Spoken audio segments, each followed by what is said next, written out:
नमस्कार, news state में आपका स्वागत है। मैं हूं आपके साथ लोकेंद्र त्यागी। आपके मुद्दे में आज बात करेंगे छत्तीसगढ़ की, जहां 10वीं 12वीं बोर्ड के नतीजों से इस बार कई संदेश निकल कर आए।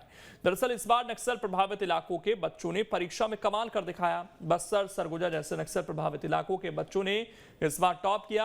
आज चर्चा इसी मसले की और सवाल ये कि जहां से नक्सली निकलते थे अब वहां से टॉपर निकल रहे हैं। शिक्षा के प्रचार से बस्तर में बदल रही है हवा। शिक्षा की लौ बस्तर को लाल आतंक के अंधेरे से निकालेगी। ये तमाम सवाल हैं जिन पर करेंगे चर्चा कुछ खास मेहमानों के साथ, लेकिन उससे पहले इस वक्त की रिपोर्ट आप देखिए।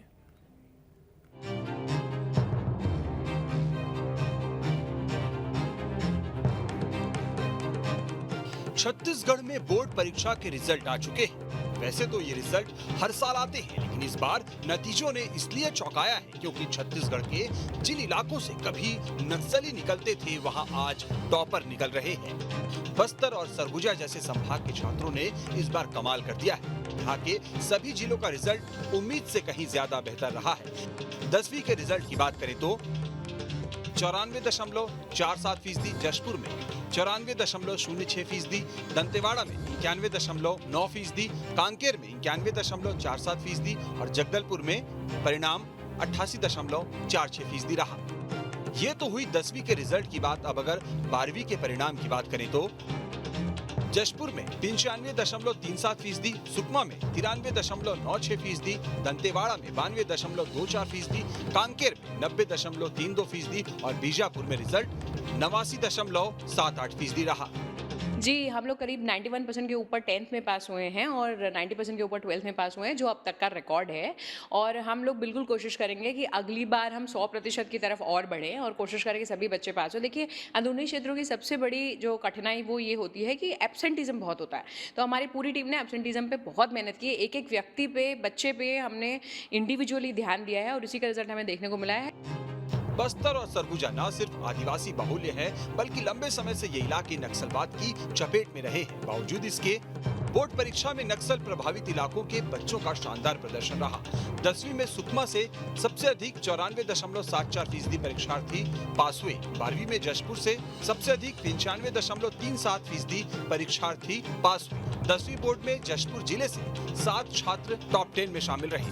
वहीं 12वीं में दूसरे स्थान पर सुकमा के 93.96% परीक्षार्थी पास हुए। कांकेर से 10वीं में रिया हल्दर 98% के साथ छत्तीसगढ़ में चौथे नंबर पर रही, तो कांकेर से 12वीं में 95.80% के साथ प्रियल देवांगन 8वें स्थान पर रही।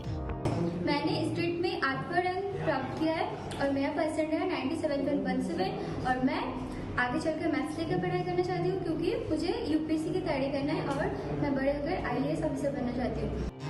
तो आंकड़े बता रहे हैं कि नक्सल प्रभावित इलाकों में शिक्षा की लौ कैसे जगमगाने लगी है। बस्तर की बात करें तो नक्सल प्रभावित बस्तर में 15 साल पहले नक्सलियों के खौफ से 400 स्कूल बंद हो गए थे। अब नक्सलियों के गढ़ में बंद पड़े करीब 262 स्कूलों को खुलवाया गया है। बस्तर में नए छात्रावास और इंग्लिश मीडियम स्कूल खोले गए।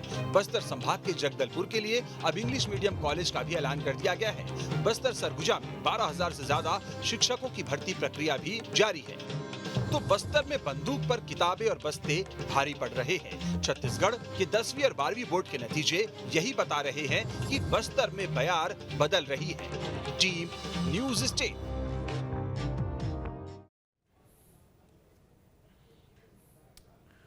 और दो खास मेहमान इस वक्त हमारे साथ जुड़ गए हैं। प्रीति सिंह जी हैं, प्रिंसिपल हैं आत्मानंद स्कूल रायपुर की। रामनिवास यादव जी हैं, नक्सल मामलों के जानकार हैं। और उसके अलावा कुछ टॉपर छात्र भी हमारे साथ जुड़ गए हैं। दिव्या सूद जी हमारे साथ जुड़ गए हैं। दिव्या, आपका भी बहुत बहुत स्वागत है। सबसे पहले मैं एक रिएक्शन रामनिवास जी आपका ले लूं, जिस तरह से ये रिजल्ट आए हैं, क्योंकि एक बड़ी समस्या है नक्सलवाद की जो अभी तक खत्म हुई नहीं है छत्तीसगढ़ से, लेकिन क्या एजुकेशन एक वो हथियार बन रहा है जिससे ये समस्या हमेशा हमेशा के लिए खत्म हो सकती है, जिस तरह के नतीजे इस बार दिखे हैं? मैं उन विद्यार्थियों को बधाई देता हूं जिन्होंने ये सफलता प्राप्त की है और उनके शिक्षक गणों को और उनके परिवार वालों को, माता पिताओं को भी और क्षेत्र की जनता को बधाई देता हूं जिन्होंने इसके लिए बहुत कड़ी मेहनत की है। और वो सारे शिक्षक गण इसके बधाई के पात्र हैं और विद्यार्थी गण भी बधाई के पात्र हैं। और बहुत ही शुभ संकेत है बस्तर के लिए, छत्तीसगढ़ के लिए, कि जहां बहुत लंबे समय से बस्तर क्षेत्र जो है वो नक्सल प्रभावित रहा है और पहले वहाँ पे एक हॉस्टल बना के उन बच्चों में जो नक्सल प्रभावित जिनके माता पिता किसी प्रकार से नक्सल घटनाओं में दुर्घटना में स्वर्गवासी हो गए थे उनके लिए स्कूल खोले गए और अब सरकार ने वहाँ पे अच्छे और भी स्कूल खोले हैं। तो सरकार भी और वहाँ के जो हमारे शिक्षक गण हैं मैं उनको बधाई देना चाहता हूँ। और नक्सलवाद से लड़ने का ही सबसे सशक्त हथियार जो है वो शिक्षा ही है, क्योंकि शिक्षा में जब इनको मालूम हो जाएगा बच्चों को उनके माता पिताओं को कि भाई हमारा भला किसमें है और किस प्रकार से वो उसका लाभ ले सकते हैं, तो सबसे शिक्षा जो है किसी भी बदलाव के लिए सबसे सशक्त हथियार माना जाता है। और वो बस्तर में ये देखिए सुकमा के अंदर, सुकमा सबसे अधिक नक्सल प्रभावित क्षेत्र है और उसमें सबसे अच्छे परिणाम आए हैं। तो ये वहाँ की बच्चों की मानसिकता, आम जनता की मानसिकता और शिक्षकों का जो योगदान है उसका एक प्रतिफल है और उसको एक प्रदर्शित करता है कि वहाँ पे परिवर्तन हो रहा है। दिव्या, मैं आपसे जानना चाहूंगा, आप कहां से हैं और कौन सी कक्षा की परीक्षा आपने दी, कितने अंक मिले और किस तरह से पूरी तैयारी की थी आपने? मैं सुकमा छत्तीसगढ़ से हूँ। मैं 12वीं में 85.2% लाई और कॉमर्स से हूँ। दिव्या, नक्सलवाद के बारे में आपने सुना है अपने क्षेत्र में? अब वो चीज पहले जैसी दिखती है वहां पर, या डर लगता है कभी इस चीज को लेकर? नहीं, अब पहले होता था पर अभी थोड़ा ये सब कम हो रहा है। स्कूल में जब आप जाते थे तो वहां पर माहौल किस तरीके का मिलता था? किसी तरह का कोई डर तो नहीं लगता था? नहीं, अभी कोई डर नहीं है। आगे जाकर दिव्या क्या करना चाहते हैं आप, और अपने क्षेत्र के लिए खासकर कुछ सपना है आपका सुकमा के लिए? क्योंकि इसकी जो पहचान रही है वो नक्सलवाद से रही है, लेकिन अब आप जैसे छात्र इसकी पहचान बदल रहे हैं। मैं आगे जाकर सीए चार्टर्ड अकाउंटेंट बनना चाहती हूँ। चलिए, बहुत अच्छी बात है। प्रीति सिंह जी, ये जो एक बदलाव और सरकार ने जो एक नवाचार किया आत्मानंद इंग्लिश मीडियम स्कूल का, ये कितना प्रभावी रहा है? ये जो अब रिजल्ट्स इस बार देखने को मिले हैं हमें 10वीं और 12वीं के। आत्मानंद स्कूलों को जो खोला गया वहाँ पर नक्सली क्षेत्रों में स्पेशली, वहाँ पर जो शिक्षक शिक्षिकाएं हैं, जैसे आपको अभी पता ही है, आप कह रहे थे कि नई भर्तियां हो रही हैं और बहुत सारे शिक्षक शिक्षिकाएं जाएंगे, तो वो सारे जो है वो रोजगार मिलने के कारण और साथ ही साथ क्योंकि वो सारे के सारे पढ़े लिखे हैं, सारी पारदर्शी परीक्षाओं और इंटरव्यूज और सारे चैनल्स को क्रॉस करने के बाद वो बच्चे वहाँ पर पढ़ाने के लिए as a lecturer, as a teacher, as a assistant teacher जाते हैं और उनके पास इतने अच्छे इनोवेटिव आइडियाज होते हैं, उनको भी इम्प्लीमेंट करते हैं और वो मौका छत्तीसगढ़ शासन उनको दे रहा है और इस मौके को वो भरपूर प्रयोग कर रहे हैं और वो आपको सारा का सारा रिजल्ट में देखने को मिल रहा है, क्योंकि बच्चे जो कुछ भी अच्छा कर पा रहे हैं, क्योंकि उनके पास बुद्धि तो थी लेकिन उस बुद्धि का सही तरीके से प्रयोग करना और परीक्षाओं में उपयोग करना, ज्ञान अर्जन करना वो शिक्षकों ने करवाया है। बहुत अच्छा प्लेटफॉर्म बालकों के लिए भी है जो विद्यार्थी हैं, और रोजगार मिलने के कारण जो नए शिक्षक बने हैं उनके लिए भी बहुत अच्छा मौका है। तो बहुत ही धन्यवाद छत्तीसगढ़ शासन को, इसके कारण ही शायद इतने अच्छे रिजल्ट हमको देखने को मिल रहे हैं। दिव्या, सुकमा की अगर हम बात करें तो अब सुविधाएं कैसी हैं वहाँ पर पढ़ाई को लेकर? आप प्राइवेट स्कूल से पढ़ी हैं या सरकारी स्कूल से पढ़ी हैं, और जो बच्चों को मेन रिक्वायरमेंट होती है क्या वो पूरी हो जाती है, या सुकमा में रहकर कुछ कठिनाइयाँ लगती हैं कि चीज़ें नहीं मिल पा रही हैं ठीक से, नहीं तो और बेहतर हम पढ़ाई में कर सकते हैं? मैं पहले हिंदी मीडियम से पढ़ी हूँ और अभी इंग्लिश मीडियम में गई हूँ, और यहाँ भी पढ़ाई अच्छा है और वहाँ भी पढ़ाई अच्छा ही था, और टीचर्स भी अच्छे बहुत सपोर्ट करते हैं, जितना डाउट होता है सब क्लियर करते हैं। बाकी आसपास जो और सुविधाएं आप लोग चाहते हैं वो मिलती हैं या किसी चीज़ की कमी लगती है? नहीं, जितने भी सुविधाएं सब मिलती है और फिर टीचर्स भी अच्छे हैं। रामनिवास यादव जी, हमने देखा कि एक समय ऐसा भी था जब बहुत सारे स्कूल बंद करा दिए गए, 400 स्कूल को करीब बंद करा दिया गया, तो उस समय क्या एक समस्या लगी होगी कि स्कूल बंद हो रहे थे, अब वो वापस खुल रहे हैं, तो इसे किस सेंस में देखा जाए? क्या जो नक्सलवाद का दायरा है वो सिमट रहा है, और क्योंकि ये बच्चों की सुरक्षा का भी मामला होता है, पेरेंट्स भेजना नहीं चाहते थे स्कूल, एक समय ऐसा भी आ गया था और स्कूल लगातार बंद हो रहे थे। अब वो तस्वीर बदल रही है और क्या ये भविष्य के लिए संकेत अच्छे दिख रहे हैं यहाँ से? ये देखिए, सुकमा जो है, मैं आपको बताऊं कि ये अगले 10 साल में जगदलपुर से आगे निकल जाएगा, क्योंकि इसका ज्योग्राफिकल जो लोकेशन है और फिर जो नागपुर से सुकमा के माध्यम से जो हैदराबाद को सड़क गई है, उसके कारण से आपका ट्रैफिक, नागपुर से जो ट्रैफिक है वो डाइवर्ट होके पूरा जो अभी जगदलपुर से जाता है वो फिर सुकमा से, नागपुर से सीधा, उनको रायपुर आना नहीं पड़ेगा, सुकमा से सीधे निकल जाएंगे। तो जो पहले एक बड़ी समस्या थी कि एक समय ये था कि सुकमा में जो जिलाधीश महोदय थे उन्हीं को नक्सलवादियों ने किडनैप कर लिया था, उनका अपहरण कर लिया था और हम लोगों को 21 दिन लगे थे उनको मुक्त कराने के लिए। पूरी सरकार, भारत सरकार, सभी का उसमें सहयोग रहा था। राम जनता का, हमारे प्रेस के जितने साथी हैं उनका भरपूर सहयोग रहा था।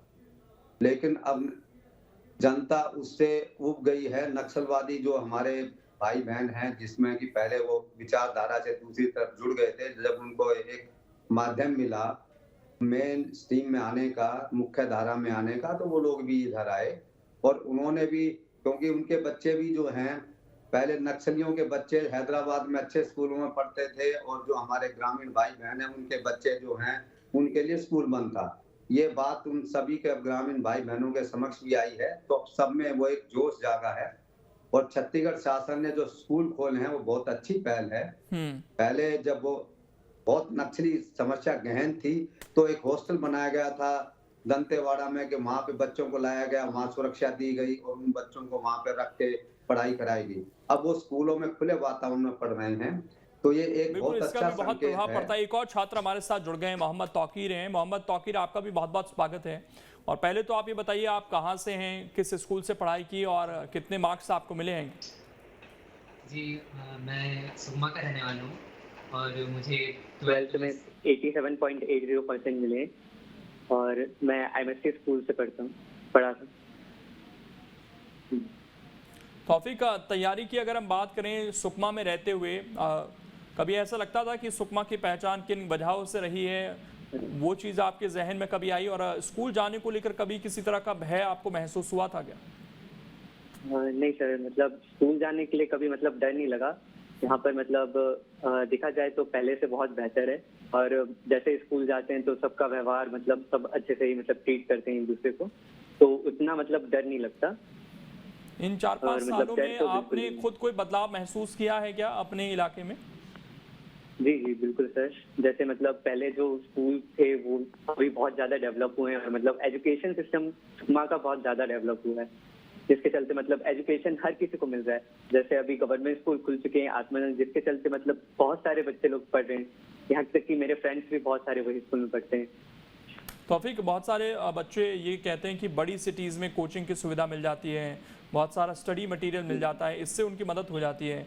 आप लोगों को सुकमा में ये सारी चीज़ें उपलब्ध हो पा रही हैं? बच्चे, कोचिंग सेंटर, अच्छे टीचर्स क्या वहाँ पर पहुँच रहे हैं पढ़ाने के लिए? मतलब पहले तो नहीं था सर, जैसे मतलब टीचर्स थोड़े थोड़े स्कूल में बहुत अच्छे हैं जो कि बहुत मदद करते हैं, लेकिन कोचिंग सेंटर यहाँ पर नहीं है। लेकिन आजकल इंटरनेट के चलते मतलब बहुत सारे चीज़ों को मतलब हर जगह पहुँच रहा है, तो इंटरनेट चलते ही हम मतलब पढ़ाई हो जाती है आजकल।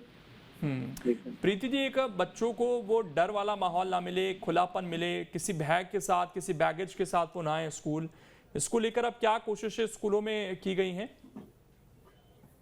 स्वामी आत्मानंद के स्कूलों में इस प्रकार की पूरी कोशिशें की गई हैं। जो सारी सरकारी योजनाएं हैं उनको बहुत ही अच्छे तरीके से इम्प्लीमेंट किया जाता है। साथ ही साथ बच्चों की सुरक्षा का बहुत ध्यान रखा जाता है। सारे स्कूलों में, जितने खासकर स्वामी आत्मानंद के स्कूल हैं, वहाँ पर CCTV सर्वेलांस रहता है और सारी अच्छी सुरक्षाओं के साथ, गार्ड्स के साथ रहते हैं, चौकीदार रहते हैं। साथ ही साथ जब शिक्षक जो होते हैं वो भी बच्चों का पूरा ख्याल रखते हैं और जितनी भी उनके लिए आवश्यक ज़रूरत है, खासकर जो प्राइमरी और मिडिल के बच्चे होते हैं उनको देखभाल की थोड़ी ज़्यादा ज़रूरत होती है, या जो UKG LKG के बच्चे होते हैं प्री प्राइमरी के, तो उनके लिए बहुत सारी आया बाई और ये सारे का प्रावधान स्कूलों में किया गया है, शासन ने दिया है और इस कारण ही उनको बहुत ही अच्छे से मिड डे मील साथ ही साथ में खेलते खेलते हुए और एक्टिविटीज के साथ बैगलेस डे होते हैं, जिसमें वो बैग का इस्तेमाल नहीं करते हैं, केवल एक्टिविटीज के थ्रू लर्न करते हैं। तो उनके लिए जो एजुकेशन है वो एक शिक्षा का सीधा एक ब्लैक एंड व्हाइट पेपर में ना होकर वो उनके लिए कलरफुल होता है। बहुत अच्छे अच्छे प्रोजेक्टर्स हैं, बहुत अच्छे अच्छे वीडियोस प्रोवाइड किए जाते हैं। इन सब के माध्यम से जो शिक्षा मिलती बड़ी क्लासों में भी होता है, 9th है, 10th है, 11th है, 12th है, उनके लिए बहुत अच्छी जो स्टडी मटेरियल है वो शासन प्रोवाइड करवाता है, जिसको प्रोजेक्टर के थ्रू हम एक बहुत सारे बच्चों को एक साथ ही दिखा सकते हैं। उससे बच्चों को जो शिक्षा मिलती है, क्योंकि वो लाइव जो होता है तो वो जो उनको शिक्षा मिलती है वो हमेशा उनके माइंड में स्टोर रहता है और इससे बहुत अच्छा परफॉर्म कर पाते हैं। ये सारी सुविधाएं स्कूलों में बेसिक है, प्रोवाइड की ही जाती है। दिव्या, ये जो अब इंटरनेट का ज़माना आया है, क्या इंटरनेट आप लोगों को इजीली उपलब्ध है और उसका कितना फ़ायदा मिल रहा है बच्चों को पढ़ाई में? अच्छे से पढ़ पा रहे। मैं खुद बिना कोचिंग के इंटरनेट से पूरा पढ़ाई कर रही हूँ। जितना भी डाउट होता था इंटरनेट से ही मिल जाता था। तौफिक, क्योंकि इंटरनेट की बात हो रही है, अभी बीच में 2-2.5 साल पहले बड़ी पढ़ाई डिस्टर्ब भी हुई होगी आप लोगों की कोविड की वजह से, तो उस समय जो बड़े स्कूल हैं वहाँ तो मैनेजमेंट हो गया था, सब ऑनलाइन क्लासेस हो गई थी, तो उस समय क्योंकि वो भी काफ़ी क्रूशल क्लास रहती हैं, आप तो 10वीं में रहे होंगे शायद उस वक्त, तो किस तरह से उस समय समस्या आई थी उस समय और इंटरनेट ने कितना बाद में फ़ायदा पहुँचाया है?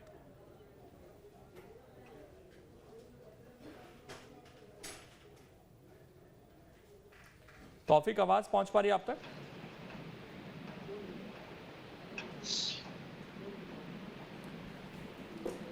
चलिए, आवाज़ नहीं पहुंच पा रही है। रामनिवास जी, एक बेहतर रिजल्ट्स तो हमें दिख रहे हैं, लेकिन अभी भी जब हमले हो जाते हैं, हमारे 10 जवान अभी शहीद हुए, उसको लेकर सवाल उठने लगते हैं। बीच बीच में कभी नेताओं पर हमले, कभी आम लोगों पर हमले, कभी ग्रामीणों को निशाना बनाया जाता है। ये जो घटनाएं सामने आती हैं, इसका असर हमारे छात्रों तक बिल्कुल भी ना पहुंचे, उसको लेकर आपको क्या लगता है और क्या कुछ कदम उठाए जाने चाहिए शासन प्रशासन के द्वारा? देखिए, उस क्षेत्र के जो छात्र हैं और हमारे वहाँ के जो सम्मानित नागरिक हैं, वो एक तरीके से इन घटनाओं से भी एक सबक लेते हैं और मैच्योर हैं। वो उनके मन में दुख जरूर होता है, लेकिन वो एक और जुझारूपन के साथ और अपने मनोबल के साथ उसमें जुटते हैं। जब भी कोई नक्सली घटना करते हैं तो ग्रामीण भाई बहनों में भी एक मन में ये बात उठती है कि इनका हमको जो है सामना करना है, तो अपनी पढ़ाई के माध्यम से, अपने शासन की योजनाओं के माध्यम से, अपने व्यवहार से आम जनता के साथ और अच्छा देके वो एक तरीके से अच्छा काम कर रहे हैं। और शासन प्रशासन, क्योंकि नक्सली अपनी आखिरी लड़ाई लड़ रहे हैं उस क्षेत्र के अंदर, तो घटनाएं वो समय बेसमय जरूर करते रहेंगे। आगे भी ऐसा नहीं है कि, क्योंकि अब जब चुनाव आएंगे तो भी वो कुछ अपना उपस्थिति दर्ज कराने के लिए 1-2 घटना उस समय भी कर सकते हैं। तो ये इनके लिए भी एक स्ट्रेटजी है। लेकिन जैसे मैंने पहले भी कहा है कि सुकमा जो है, जब हम लोग थे वहीं पे तब ये जिला बना था, और इसका जो भविष्य जो है, मैं एक तरीके से इसको कहूँ कि जगदलपुर से अच्छा ये प्रगति करेगा। और यहाँ के जो कनेक्शन है उधर हैदराबाद से भी और तेलंगाना से भी, उड़ीसा से भी और इधर नागपुर की तरफ से भी, तो सुकमा एक बहुत ही अच्छी जगह वहाँ पे जो है बनने जा रही है। और वहाँ के जो निवासी हैं वो बहुत अच्छा, वहाँ पे उनका उज्जवल भविष्य है। और ये घटनाएं तो जो एक तरीके से आपराधिक घटनाएं हैं, वहाँ की जनता उनको अपने आप ही हम सामना कर सकती है। सुविधाओं की बात अगर हम करें, जैसे हम छात्रों से बात कर रहे थे, काफ़ी सुविधाएं वहाँ पर पहुँच रही हैं, लेकिन फिर भी ग्रामीण इलाकों में उन्होंने बताया कि कोचिंग सेंटर्स नहीं है अभी अच्छे। तो एक सिटी का माहौल और एक सुकमा का माहौल एक समान लाने में अभी कितना समय और लग सकता है सर? मैं भी शिक्षक रहा हूँ। मैं पुलिस में आने से पहले मैंने भी 3 साल पढ़ाया है, और मैं बायोलॉजी विषय दिल्ली में पढ़ाता था, स्कूल में ही पढ़ाता था।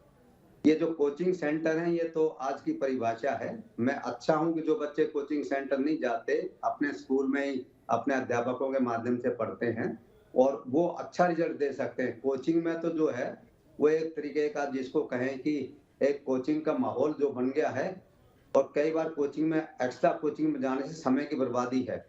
तो ये सुकमा के बच्चे और जसपुर के बच्चे आप देखिए, जहाँ कोचिंग सेंटर नहीं है वहाँ के बच्चे अच्छा रिजल्ट दे रहे हैं, और जहाँ सारी सुविधाएं हैं रायपुर के अंदर वहाँ के बच्चों का रिजल्ट ठीक नहीं आ रहा है। तो कोचिंग में जाने से कोई बहुत अच्छी शिक्षा या सुविधा नहीं मिल पा रही है। वो अपना समय भी खराब करते हैं और एक तरीके से वो आना जाना सब करना वो उस तरीके से है। तो ये आप इसमें खुद ही देख सकते हैं कि जहाँ पे शिक्षक होने के नाते सर आपने इस पर रोशनी डाली कोचिंग का क्या महत्व है, लेकिन एक चीज़ और, एक लैंग्वेज जो बैरियर बनता था वहाँ पर, अब इंग्लिश मीडियम स्कूल भी क्योंकि आ रहे हैं, तो क्या ये लैंग्वेज बैरियर खत्म हो जाएगा पूरी तरीके से और बच्चे वहाँ पर आसानी से सीख सकें? इसको लेकर कुछ इनिशिएटिव करना पड़ेगा क्या?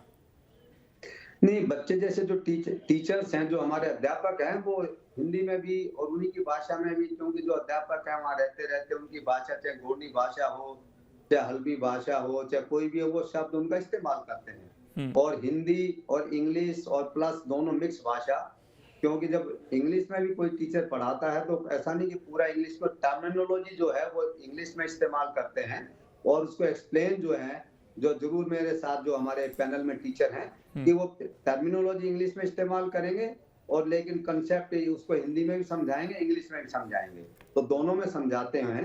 और उसके बाद बच्चों को उसके जो एक बार उनके दिमाग में बैठ जाती चीज तो अच्छी तरीके से फिर उसको एक्सप्लेन कर सकते हैं। तो कोई भाषा ऐसा वो नहीं है। चलिए इसी पर एक रिएक्शन ले लेते हैं जल्दी से प्रीति सिंह जी। प्रीति सिंह जी, क्या आत्मानंद स्कूल में भाषा का भी कोई बैरियर लगा है कि बच्चों को इंग्लिश समझ नहीं आ रही हो, अपनी मातृभाषा में वो पढ़ना चाहते हो, उन्हें कैसे एक्सप्लेन करते हैं फिर? नहीं, ऐसा बिल्कुल नहीं है। इंग्लिश मीडियम स्कूल्स में जो माता पिता हैं वो स्वयं भी प्रयास करते हैं, हम भी पीटीएम्स बुलाते हैं और उनको मोटिवेट करते हैं कि आप जो घर के एनवायरनमेंट को ऐसा बनाइए कि वो उस लैंग्वेज के लिए बैरियर ना होकर फ्रेंडली रहे। तो इसलिए आप किसी भी प्रकार से घर में जो है वर्नाकुलर लैंग्वेज जो है उसको थोड़ा सा कम करके इंग्लिश को प्रेफरेंस दीजिए। स्कूल्स में भी हम पूरे तरीके से जो इंग्लिश मीडियम के जो सेशन चलते हैं उसमें हम बच्चों से एकदम स्ट्रिक्टली उनको मना किया जाता है कि वर्नाकुलर लैंग्वेज यूज नहीं करनी, केवल इंग्लिश लैंग्वेज ही यूज करें, ताकि धीरे धीरे 3 महीने 4 महीने में बच्चे उसके लिए हैबिचुअल हो जाते हैं और फिर उनके लिए वो कोई नई चीज नहीं रहती है, वो बहुत आसानी से उसके साथ मिंगल हो जाते हैं। क्योंकि आजकल के बच्चे इतने होशियार हैं कि वो बहुत जल्दी वो कर लेते हैं। आसपास का एनवायरनमेंट भी, इंटरनेट है, जो कुछ भी है, सब कुछ वो इंग्लिश में ही ज्यादा अच्छा रहता है, तो वो उसी को प्रेफर करते हैं। चलिए बहुत अच्छी बात है कि सुकमा, जशपुर जैसे इलाकों से बच्चे अच्छे मार्क्स लेकर आए हैं और बधाई है उन सभी छात्रों को। दिव्या, आपको भी बधाई है कि इतने अच्छे मार्क्स से आप पास हुए और जो भी आपके सपने हैं वो ज़रूर पूरे हों और इन इलाकों की जो पहचान है आप जैसे होनहार बच्चों से ही आगे बने। बहुत बहुत शुक्रिया आप सभी का जुड़ने के लिए और इस चर्चा का हिस्सा बनने के लिए। छोटे से ब्रेक लिए यहाँ पर रुकेंगे, खबरें लगातार जारी हैं।